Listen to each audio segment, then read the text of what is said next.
मैं आमंत्रित करता हूं माननीय डॉक्टर खुशहाल जी बोपचे इनको। राष्ट्रीय ओबीसी महासंघ के और इस दूसरे राष्ट्रीय अधिवेशन के अध्यक्ष माननीय बबन राव जी तावाड़े साहब,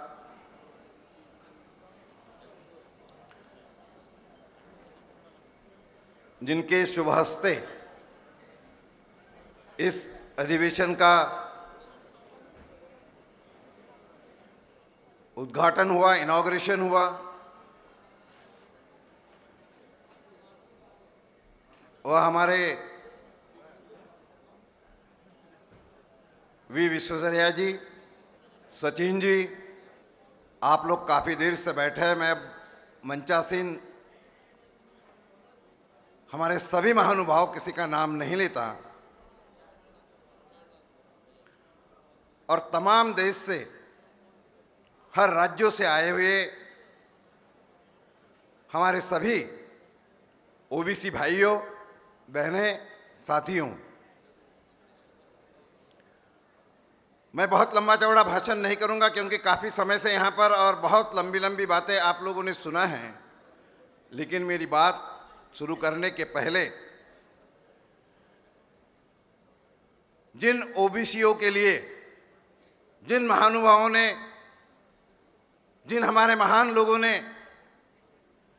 अपना सर्वस्व न्यौछावर किया है, मैं उन लोगों को स्मरण करना चाहता हूं। हिंदवी स्वराज्य के संस्थापक छत्रपति शिवाजी महाराज,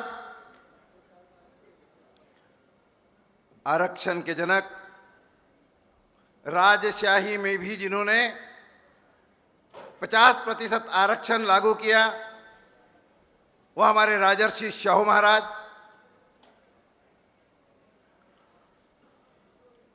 आज हम लोग यहाँ ये जो अधिवेशन लेने जा रहे हैं, शायद ये संवैधानिक अधिकार अगर परम पूज्य डॉक्टर बाबा साहब आम्बेडकर ने आर्टिकल 340 के तहत नहीं दिया होता तो शायद हम लोग यहाँ इकट्ठा नहीं हुए होते।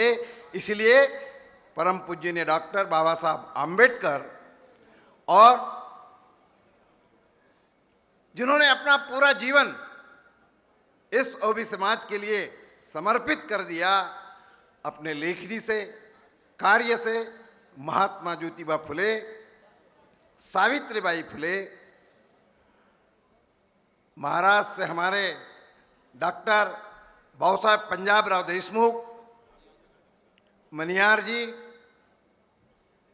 अहिल्याताई होळकर, अब यहाँ तो इतने काफ़ी नाम लूँ मैं, लेकिन जिन सभी महानुभावों ने इस पिछड़े वर्ग के लिए जो काम किया है, मैं उनको स्मरण करता हूँ, वंदन करता हूँ, नमन करता हूँ। एक बात तो मैं थोड़ा स्पष्ट ये राष्ट्रीय ओबीसी महासंघ के संदर्भ में करना चाहूँगा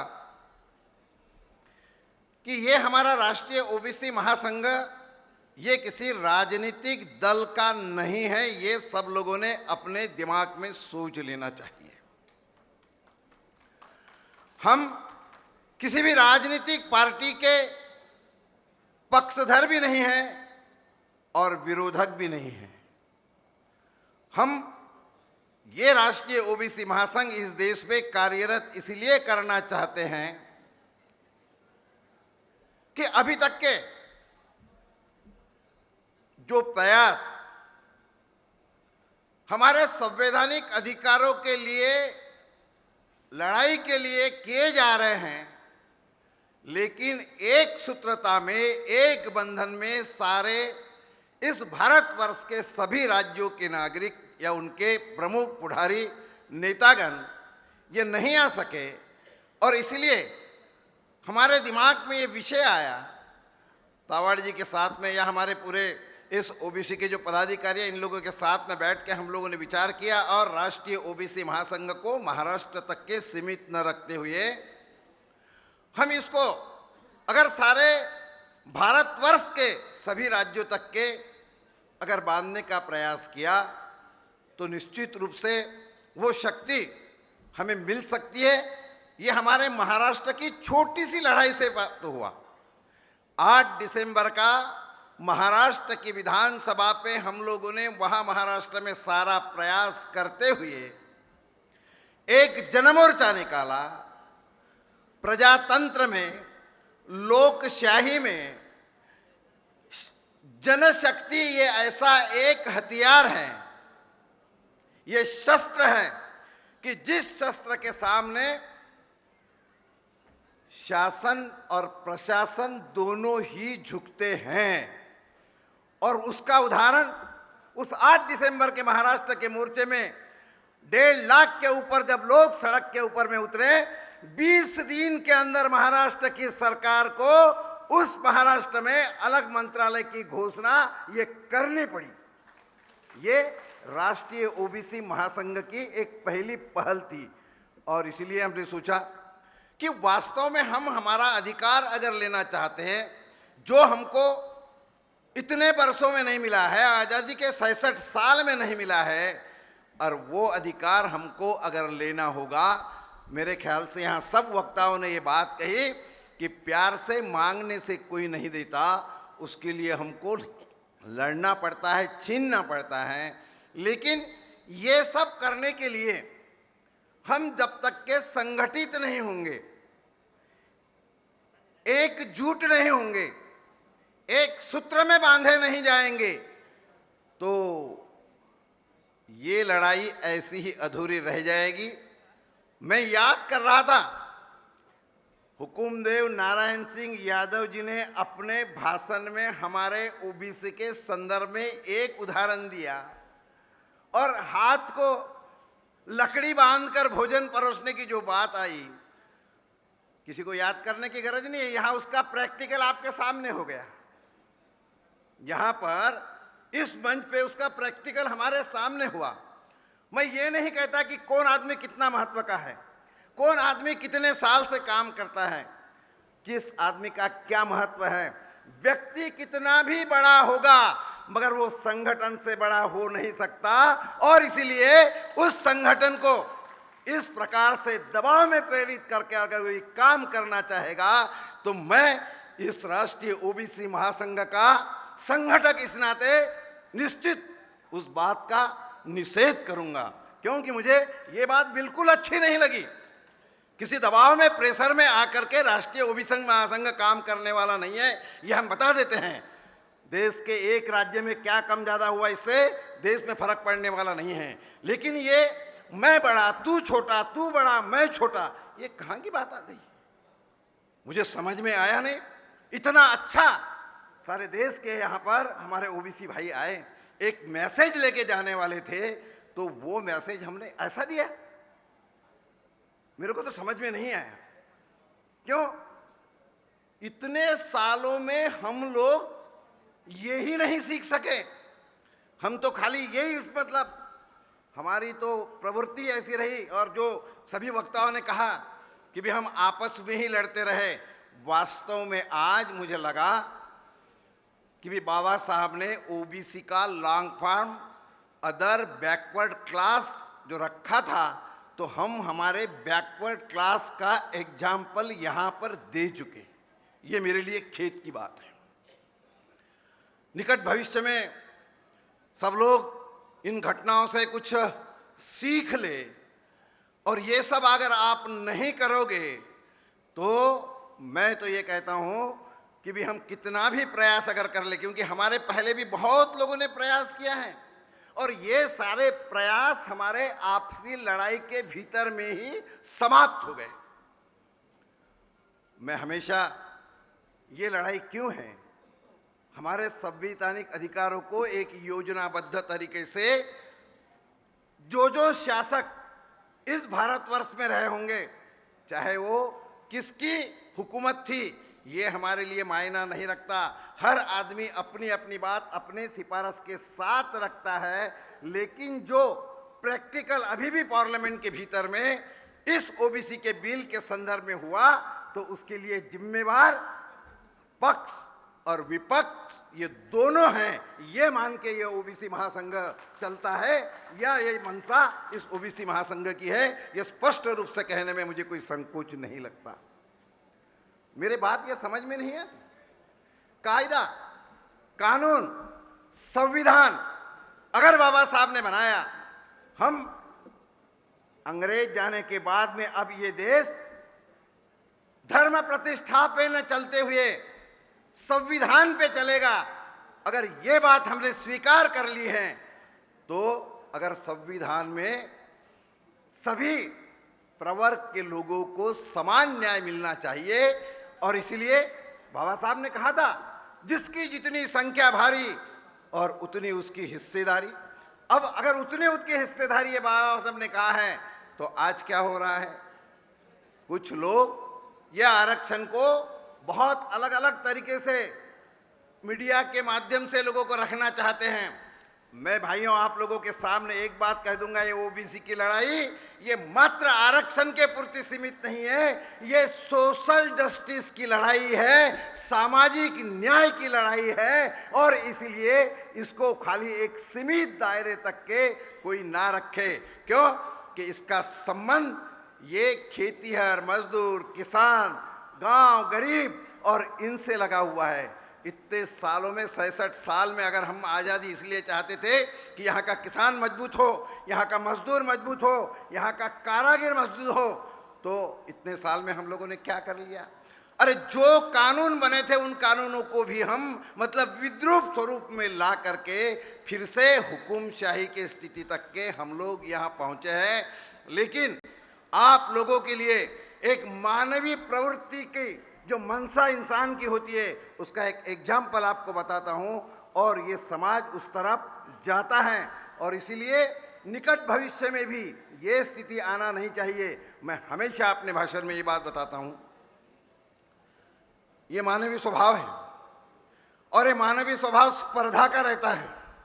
और ये स्पर्धा का स्वभाव अगर होगा और समाज के दायरे में एक वर्ग बहुत ऊंचा चला जाएगा, एक वर्ग बहुत दबका नीचा चला जाएगा, और उस दिन बहुत बड़ा एक उफान आएगा। क्यों? तन की हवस, तन की हवस मन को गुनहगार बना देती है। तन की हवस मन को गुनहगार बना देती है। जन्म से कोई इंसान गुनहगार तो नहीं होता, पेट की भूख इंसान को शैतान बना देती है। इस बात को भी चाहे इस विरासत को चलाने वाले लोग होंगे, सत्ता होगा, विपक्ष होगा, कोई भी होगा, लेकिन आज हम यहां पर बहुत बड़ी बड़ी बातें किए हैं। आज आरक्षण, क्रीमी लेयर, मेरे बात ये समझ में आई नहीं कि भी संविधान अगर आप लोग खोल के देख लेंगे तो किस संविधान में क्रीमी लेयर का उल्लेख किया गया है।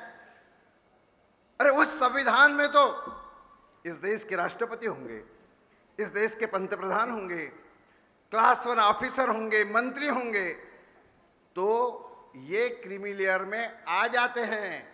अगर मैं ओबीसी में पैदा हुआ लेकिन अगर मैं 3 बार विधायक रह गया, सांसद रह गया, मंत्री रह गया, तो मैं अब नॉन क्रीमी लेयर नहीं हूँ। ये तो संविधान ने दे दिया है, बाबा साहब ने उसमें लिखा है।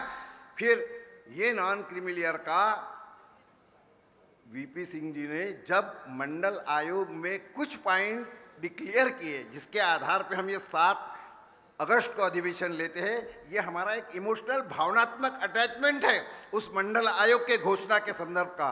और इसीलिए मैं ये बताना चाहता हूँ कि भी एक हाथ से देने की बात ये शासन करती है और दूसरे हाथ से वापस लेने की बात भी ये लोग हम लोगों से करते हैं, और उसी का नाम ये क्रीमी लेयर है। और इसलिए आज मैं इस मंच से राष्ट्रीय ओबीसी महासंघ के तरफ से ये मांग करता हूं कि भी ये नॉन क्रीमी लेयर की कंडीशन ये हटा दी जाए। अगर 3 प्रवर्गों को यहाँ पर ये कंडीशन नहीं है, खुले प्रवर्ग को नहीं लगती, एससी को नहीं लगती, एसटी को नहीं लगती, तो क्या ये ओबीसी इस देश का नागरिक नहीं है?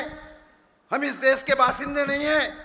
और इसीलिए आज ये मांग हम करते हैं कि भी ये नॉन क्रिमिलियर क्रिमिलियर की जो कंडीशन है ये प्रावधान ही हटा देना चाहिए। क्यों कि ये संवैधानिक नहीं है, ये पूर्णतः असंवैधानिक है। और ये बात मैं आज कहना चाहता हूँ। बाबा साहब ने संविधान के माध्यम से हम लोगों को जो बताया, जितनी जिसकी संख्या भारी उतनी उसकी हिस्सेदारी, और ये फार्मूला अगर हमको लागू करना होगा, लगाना होगा, तो मैं ये भी बात मांग करूंगा कि भी अरे इस देश में अंग्रेजों ने शासन किया, जो बाहर से आए वो भी इस देश के इस पिछड़े, या उन्होंने तो ये लिख के रखा था 1831 में पहली जनगणना शायद अंग्रेजों ने की थी, तो ओबीसी का लॉन्ग फॉर्म लिखा था ओरिजिनल भारतीय कम्युनिटी, यानी मूल निवासी इस देश का अगर कोई होगा तो ये ओबीसी है। और आज वो मूल निवासी के ऊपर में होने वाले अन्यायों के संदर्भ में सिर्फ कोई रीजन होगा, कारण होगा, तो कारण ये है कि भी हम लोग संगठित नहीं हैं। और इसीलिए हम कितनी भी मांग कर ले, उससे क्या हो जाएगा? आप संगठित होकर जिस दिन चाहे सरकार किसी की भी हो, लेकिन ये बात पूरा देश का ओबीसी जिस दिन रखेगा कि ये हमारे ओबीसी का जो एक आकलन है और वो पूरा होना चाहिए, तो निश्चित रूप से तब इस भारतवर्ष को मालूम पड़ेगा कि इस देश में मूल निवासी कितना टक्का है। और वो जब तक मालूम नहीं होगा तो बाकी की चीजों का बंटवारा कैसे होगा? किसी ने बोल दिया 52%, किसी ने बोल दिया 60%। और इसलिए राष्ट्रीय ओबीसी महासंघ यह जनगणना की मांग, यानी भारत सरकार ने अविलंब जनगणना करना चाहिए ओबीसीयों की, क्योंकि जब तक के इस ओबीसी की जनगणना नहीं होगी तब तक आगे कहीं कोई कदम नहीं बढ़ेगा, हम हमारी मांगों को आगे नहीं बढ़ा सकेंगे। और अगर जनगणना, यहाँ कुछ लोगों ने जब भी बताया था कि भी अगर हो गई हो, तो मैं ये कहता हूँ कि दूध का दूध पानी का पानी हो जाने दीजिए। वह जो जनगणना के आंकड़े होंगे उसको खुले कर देना चाहिए, उससे क्या बिगड़ जाएगा?